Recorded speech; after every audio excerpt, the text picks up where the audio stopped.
So I wanted to jump right into today's video. I'm going to be sharing 2 different fun and delicious snack ideas as well as a recent dinner that I made while talking about more intuitive eating principles as well as some diet myths. So let's get right to it. The first recipe that I'm going to be sharing is zucchini bread, and I was very happy with how it turned out. It freezes super well so that you can eat it throughout the week, which I did for breakfast.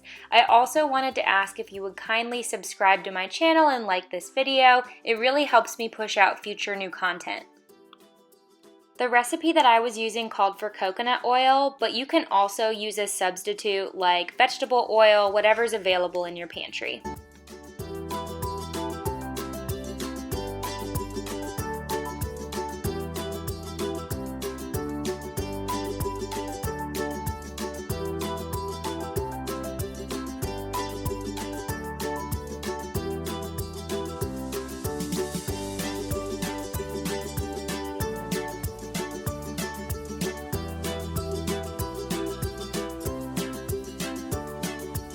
The next step is to add egg whites, and I prefer pre-made egg whites because I'm not very good at breaking the egg and just getting the whites out.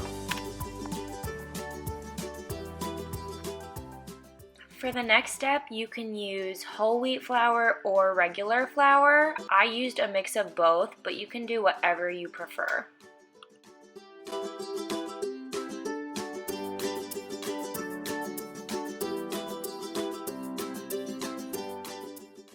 The recipe called for half a teaspoon of cinnamon, but I put in like 2 tablespoons, so. When you add in your wet ingredients, it would make sense to use a spatula because the coconut oil kind of sticks to the bowl.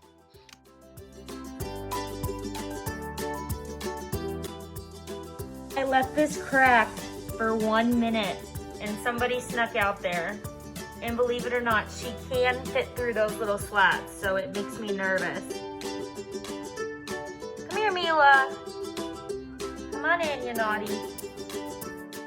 So next we grate the zucchini, and one of the things that you need to make sure after you're done with the recipe is that you put the zucchini bread on a metal wire rack, because otherwise, if the air is not touching it, the insides can get a tad bit soggy. But I actually froze my zucchini and found that to work just fine so that it wasn't sitting out and having a chance to even get soggy. I also forgot to film myself putting the walnuts in, but the step before putting the mixture in the pan, mix in the walnuts real good. And then it's time to bake, which is the best part. So I think I left it in for about 40 to 45 minutes. And then to test if it was done, I took a toothpick, and when the toothpick comes out clean, you're good to go. The next thing that I decided to make were these delicious frozen fruity pops, and the awesome thing about it is you can pick whatever fruit you want, and then adding in some lemon zest really gives it like an extra kind of fancy touch. I thought they were absolutely delicious.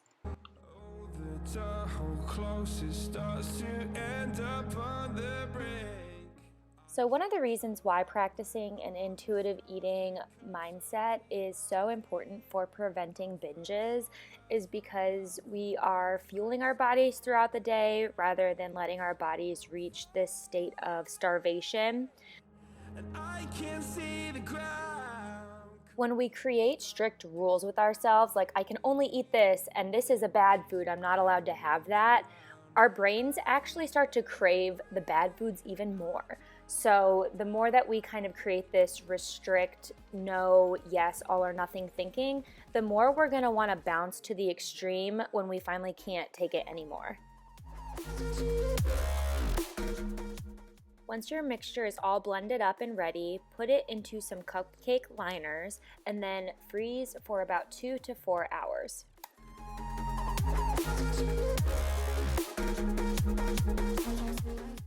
So while my food is freezing, I realized there is quite the mess, which happens anytime I cook. So while I am cleaning, I'm going to talk a little bit about intuitive eating. In particular, I wanted to talk about research on diets. There are so many diet myths out there, and one thing that I find is a lot of people think that if they go on a crash diet or they are really, really strict with themselves, that they'll be able to hit their goals really quickly. But the research is very consistent that 90% or more of dieters tend to gain their weight back, if not more, within a year. Sometimes the bravest and most important thing we can do is just show up. My favorite quote from Brené Brown. I was told that you can freeze zucchini bread, but I am slightly concerned about the way that this looks.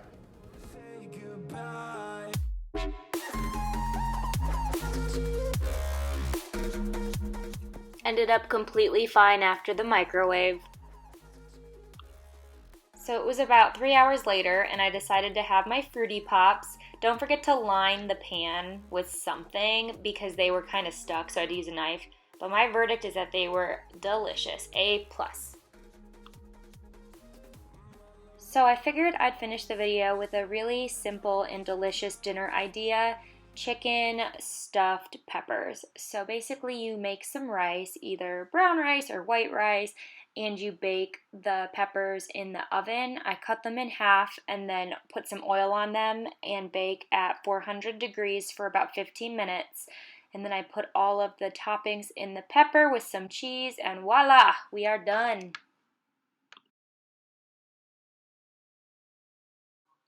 Thank you so much for watching. If you liked what you saw, go ahead and hit the subscribe button for future content.